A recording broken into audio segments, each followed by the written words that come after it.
2017 के पहले जो लोग प्रदेश में लूट खसोट मचाए थे, आज जब उनके सपनों पर पानी फिर चुका है तो अब टीपू भी चले सुल्तान बनने। एक धारावाहिक आया था मुंगेरी लाल के हसीन सपने।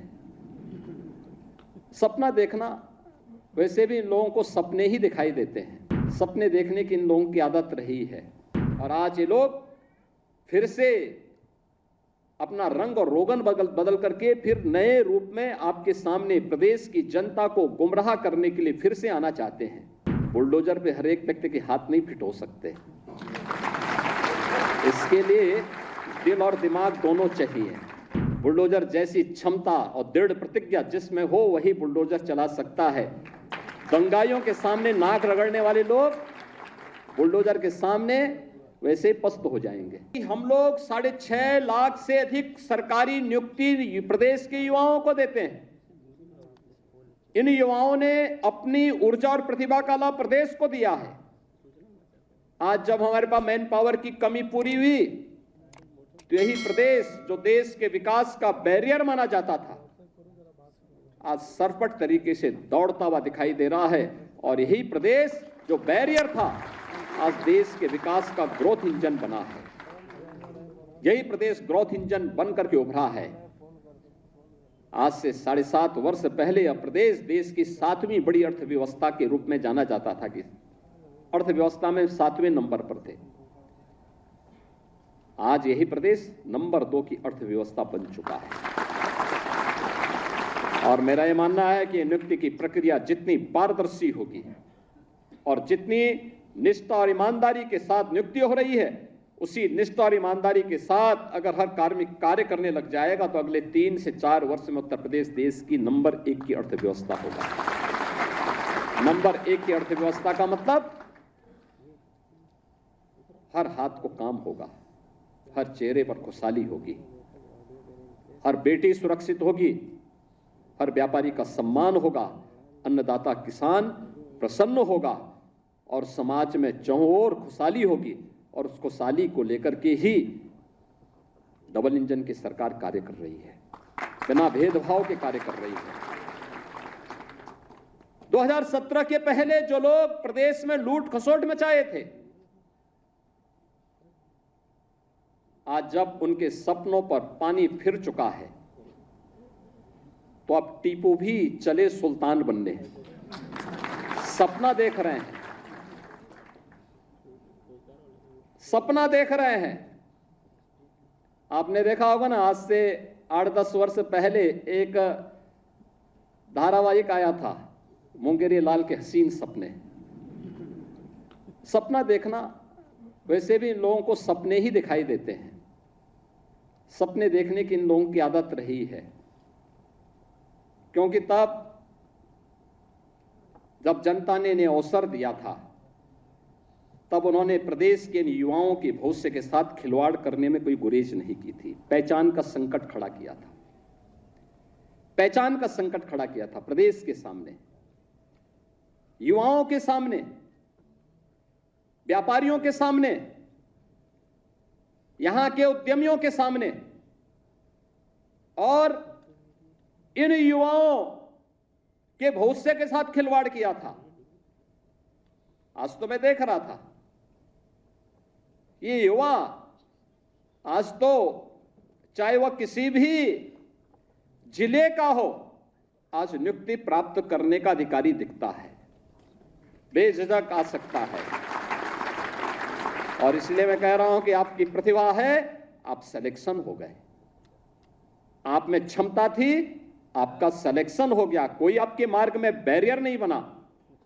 और आपकी योग्यता और क्षमता के बाद भी अगर कोई बैरियर बनता तो उसी बैरियर को हटाने के लिए तो हम लोग हैं, ये मंच है, उसी बैरियर को हटाने के लिए हम लोग यहां पर आए हैं। और आगे भी हम इस बात के लिए आश्वस्त करते हैं प्रदेश के युवाओं को कि उनकी योग्यता और क्षमता के सामने अगर कोई बैरियर बनेगा, उस बैरियर को हटाएंगे, उस बैरियर को तोड़ेंगे। और जो लोग फिर भी बेईमानी और भ्रष्टाचार फैलाएंगे तो उनकी संपत्ति को कुड़क करके गरीबों में वितरित करने का काम भी करेंगे, कोई गुरेज नहीं करेंगे। लेकिन जिन लोगों को अवसर मिला उन्होंने पहले पहचान का संकट खड़ा किया अपनी अराजक गतिविधियों से, अपने भ्रष्टाचारी गतिविधियों से, और फिर प्रदेश को दंगों की आग में झोंकने का काम भी किया था। प्रदेश के शांतिपूर्ण और सौहार्दपूर्ण माहौल को आपस में ही लड़ाने का काम किया। पहले जाति जाति को लड़ाया, फिर वर्ग, मत और मजहबों को आपस में ही भिड़ाने का काम किया। महीनों महीनों दंगों की आग में झुलसता रहा उत्तर प्रदेश। तो उत्तर प्रदेश जब शांति और सौहार्द नहीं रहेगा, कोई निवेश क्यों करेगा? विकास कैसे हो पाएगा? पहचान का संकट खड़ा होगा, हर तबके का व्यक्ति तबाह होगा। और आज ये लोग फिर से अपना रंग और रोगन बदल करके फिर नए रूप में आपके सामने प्रदेश की जनता को गुमराह करने के लिए फिर से आना चाहते हैं। बुलडोजर पे हर एक व्यक्ति के हाथ नहीं फिट हो सकते। इसके लिए दिल और दिमाग दोनों चाहिए, दिल और दिमाग दोनों चाहिए। बुलडोजर जैसी क्षमता और दृढ़ प्रतिज्ञा जिसमें हो वही बुलडोजर चला सकता है। दंगाइयों के सामने नाक रगड़ने वाले लोग बुलडोजर के सामने वैसे ही पस्त हो जाएंगे। और इसीलिए मैं आप सबसे कहना चाहता हूं कि प्रदेश सरकार ने जो प्रक्रिया अपनाई है पारदर्शी तरीके से, अपेक्षा भी हम यही रखते हैं। जनता से जुड़े हुए कोई भी कार्य कोई देर नहीं होनी चाहिए। ईज ऑफ लिविंग के लक्ष्य को प्राप्त करना, ईज ऑफ डूइंग बिजनेस जब हम लोग आए थे, यानी व्यवसाय की सुगमता जब हम लोग आए थे 17 में 14वें नंबर पर उत्तर प्रदेश था। आज हम अचीवर स्टेट हैं। 1 और 2 की लड़ाई में उत्तर प्रदेश आज आगे बढ़ रहा है, तेजी के साथ आगे बढ़ रहा है। हमने रिफॉर्म किए, प्रदेश को आगे बढ़ाया। आज परिणाम था, जिस उत्तर प्रदेश में कोई निवेश करने नहीं आता था, 40 लाख करोड़ रुपए के निवेश के प्रस्ताव उस उत्तर प्रदेश को प्राप्त हुए हैं। 40 लाख निवेश के प्रस्ताव का मतलब सीधे सीधे 1.5 करोड़ नौजवानों को नौकरी। अनुमान करिए, पहले कोई निवेश करता नहीं था, जो उद्योग थे वे अपना बंद करके भाग रहे थे। आज 1.5 करोड़ नौजवानों को इस निवेश के माध्यम से नौकरी मिलेगी, नए रोजगार के सृजन होंगे। परंपरागत उद्यम जो बंद हो रहा था दंगों के कारण, अराजकता के कारण, गुंडागिर्दी के कारण, यह उद्योग फिर से पुनर्जीवित हो गया है। 1 डिस्ट्रिक्ट 1 प्रोडक्ट के माध्यम से पूरे देश का एक ब्रांड बन गया। हर जनपद का अपना प्रोडक्ट है। इसने लाखों लोगों को कार्य दिया है, नए रोजगार का सृजन किया है। प्रदेश में लगातार इनके माध्यम से आज विकास की प्रक्रिया के साथ हम आगे बढ़े हैं।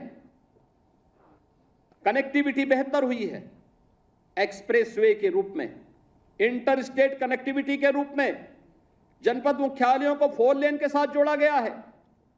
यह वही प्रदेश है जिसमें वेतन देने के लिए पैसा नहीं था। आज हम रेवेन्यू सरप्लस स्टेट के रूप में देश के सामने हैं। सबसे बड़ी आबादी है, वेतन की कोई समस्या नहीं, भत्तों की कोई समस्या नहीं, विकास के लिए किसी भी पैसे की किसी प्रकार की कोई कमी नहीं है। हम सड़क भी बना रहे हैं, बिजली भी पहुंचा रहे हैं, जनता के लोक कल्याणकारी कार्यक्रम को भी आगे बढ़ा रहे हैं। 1 करोड़ परिवार तो ऐसे हैं जिनको 12,000 रुपए सालाना पेंशन की सुविधा डबल इंजन की सरकार प्रदान कर रही है। ये तभी कर पा रहे हैं जब प्रदेश के पास पैसा है। भीख मांग के दान नहीं दिया जाता है, ये जब क्षमता है तब सरकार इसको कर पा रही है। कन्या सुमंगला योजना के माध्यम से बेटी के जन्म लेने से लेकर के स्नातक तक की पढ़ाई के लिए 25,000 रुपये सरकार उपलब्ध करवा रही है। इसलिए क्योंकि प्रदेश के पास पैसा है। सामूहिक विवाह योजना के माध्यम से बेटी की शादी के लिए प्रदेश सरकार पैसा उपलब्ध करवा रही है, बिना भेदभाव के उपलब्ध करवा रही है। इसलिए क्योंकि प्रदेश के पास पैसा है। हम लोग अनुसूचित जाति, जनजाति, पिछड़ी जाति, दिव्यांगजन, इन सभी को स्कॉलरशिप उपलब्ध करा रहे हैं और पहले की तुलना में कई ज्यादा उपलब्ध करा रहे हैं। इसलिए क्योंकि प्रदेश के पास पैसा है और इस पैसे का उपयोग करते हुए हम लोग आज प्रदेशवासियों को लगातार उनके जीवन में परिवर्तन लाने का काम कर रहे हैं। बहनों और भाइयों, यह सरकार की, चाहे वह विकास के कार्य हों, चाहे वह लोक कल्याणकारी कार्य हों, चाहे वह प्रदेश सरकार के द्वारा एयर कनेक्टिविटी को बेहतर करने की दिशा में किया गया प्रयास हो। पहले प्रदेश में जब दंगे होते थे, अराजकता थी, तो एयर कनेक्टिविटी जोड़ के करेंगे क्या? हवाई जहाज से आएगा कौन? कोई नहीं आता था। आज तो 2 एयरपोर्ट से हम 9 एयरपोर्ट को तो क्रियाशील कर चुके हैं। 10 नए एयरपोर्ट पे हमारे कार्य चल रहे हैं। जो एयरपोर्ट 9 चल रहे हैं, इनमें से 4 तो इंटरनेशनल एयरपोर्ट हैं। 5वां भारत का सबसे बड़ा एयरपोर्ट भी हम उत्तर प्रदेश के अंदर जेवर में बना रहे हैं। आखिर यह काम लंबे समय तक प्रदेश में शासन करने वाली कांग्रेस, समाजवादी पार्टी या बहुजन समाजवादी पार्टी क्यों नहीं कर पाई? इंफ्रास्ट्रक्चर क्यों नहीं दे पाए? ये तो बिजली देने में भेदभाव करते थे, ये लोग तो सड़क बनाने में भेदभाव करते थे, ये लोग तो नौजवानों को नौकरी देने में भेदभाव करते थे। कोई कल्पना भी नहीं कर सकता। मैं भी बैठा हुआ था यहां पे, ओम प्रकाश राजभर जी मुझे बता रहे थे कि पहली बार पंचायती राज विभाग में किसी राजभर की नियुक्ति हो रही है। और मुझे लगता है, तो देखिए उनकी पीड़ा, राजभर, एक राजभर नौजवान की नियुक्ति, ये चीजें दिखाती हैं पारदर्शी तरीके से नियुक्ति हो रही है। आखिर वह नौजवान भी तो होगा, वह भी तो प्रदेश का हिस्सा है, क्यों नहीं उसकी नियुक्ति होनी चाहिए थी? मैं देख रहा था नियुक्ति पत्र, जब मैं देख रहा था, प्रयागराज का एक नौजवान और एक बेटी, दोनों नियुक्ति पत्र प्राप्त किए, दोनों अनुसूचित जाति से जुड़े हुए थे। इनका भी पहले अधिकार होता था, क्यों नहीं इनको नियुक्ति पत्र मिलती थी? कारण था नियत साफ नहीं थी। चाचा और भतीजे में होड़ लगती थी वसूली को लेकर के, कौन कितना वसूल कर ले। एरिया बटे हुए थे। मैं देख रहा हूं ना इस समय कुछ आदमखोर भेड़िया प्रदेश के अंदर अलग अलग जनपदों में उत्पात मचा रहे हैं, और कमोबेश यही स्थिति 2017 के पहले प्रदेश की थी। ये लोग उस समय कितनी तबाही मचाए हुए थे, किसी से छुपा हुआ नहीं है। और इनके भी एरिया बटे हुए थे वसूली के, कहीं चाचा, कहीं भतीजे, महाभारत के सारे रिश्ते थे, सारे रिश्ते। फेल हो जाएगा। महाभारत का दूसरा दृश्य वहां देखने को मिलता था, और वही दृश्य उस समय भी देखने को मिलता था। बहन और भाइयों, मैं तो केवल आपसे एक ही बात कहूंगा, ये जो लोग बोलते हैं, इनको अवसर दिया गया था, जब उन्होंने नहीं किया है, और जब इन्हें अवसर मिला है कि वो लूट खसोट किए हैं, तो इनको फिर से ये लोग कुछ भी बोले, कभी विश्वास करने की आवश्यकता नहीं। ये लोग बोलते रहेंगे, क्योंकि इनके पास अब बोलने के सिवाय कुछ भी नहीं बचा हुआ है। जनता इनको देख चुकी है, इनका की गुंडागर्दी देख चुकी है, इनकी अराजकता देख चुकी है, इनके द्वारा किए जाने वाले अमर्यादित आचरण को देख चुकी है। हमें सावधान होकर के केवल एक लक्ष्य होकर के कार्य करना है, और लक्ष्य है जिस विभाग में हम नियुक्ति पत्र प्राप्त कर रहे हैं, उस विभाग को सर्वोत्तम विभाग के रूप में स्थापित करना। आप अगर अपने कर्तव्य का ईमानदारी पूर्वक निर्वहन कर रहे हैं, तो आपके द्वारा किया जाने वाले प्रयास उत्तर प्रदेश को देश की नंबर 1 की अर्थव्यवस्था बनाएगा, और उत्तर प्रदेश देश की नंबर 1 की अर्थव्यवस्था बन जाएगा। तो बहनों और भाइयों, कोई कारण नहीं कि प्रधानमंत्री मोदी जी का जो विजन है 2047 में भारत को विकसित भारत के रूप में स्थापित करना, तो विकसित भारत की संकल्पना को साकार करने में आपकी भी भूमिका होगी, आपका भी नागरिक कर्तव्य के रूप में आप भी अपने दायित्व का निर्वहन कर पाएंगे। और कौन ऐसा दुर्भाग्यशाली भारतीय होगा जो अपने देश को विकसित नहीं चाहता होगा? अगर कोई भारत को विकसित होने के लिए होने में उसको कोई गुरेज है, कोई संकोच है, तो उसको फिर भारतीय होने का अधिकारी भी वह नहीं है। अगर किसी को अपने देश के विकसित होने में भी खुशी की अनुभूति न होती हो तो। और इसलिए विकसित भारत की संकल्पना को साकार करने के लिए हम सबको प्राणपण से जुटना है। और इसके लिए जिस शुचितापूर्ण, ईमानदारीपूर्ण, निष्पक्ष तरीके से नियुक्ति की प्रक्रिया के साथ आज आपको जोड़ा जा रहा है, इसी निष्पक्ष तरीके से आप भी अपने जीवन काल में कार्य करेंगे, क्योंकि आपको 25 से 35 वर्ष तक शासन के अलग अलग विभागों में कार्य करने का अवसर प्राप्त होगा। और उन 30 से 35 वर्षों का जो आपके जीवन का कार्यकाल होगा, वह इस बात पर निर्भर करेगा कि आपने कितनी निष्ठा के साथ, कितनी त्वरित गति के साथ अपने कार्यों का निर्वहन किया है। और जब आप 30-35 वर्ष के बाद अपनी सेवा में निवृत्त होंगे, तब तक हमारा देश एक विकसित भारत के रूप में स्थापित होगा। विकसित भारत जिसमें भारत की हर नागरिक के चेहरे पर खुशहाली होगी, सीमाएं सुदृढ़ और भी सुदृढ़ होंगी, भारत दुनिया का नेतृत्व कर रहा होगा।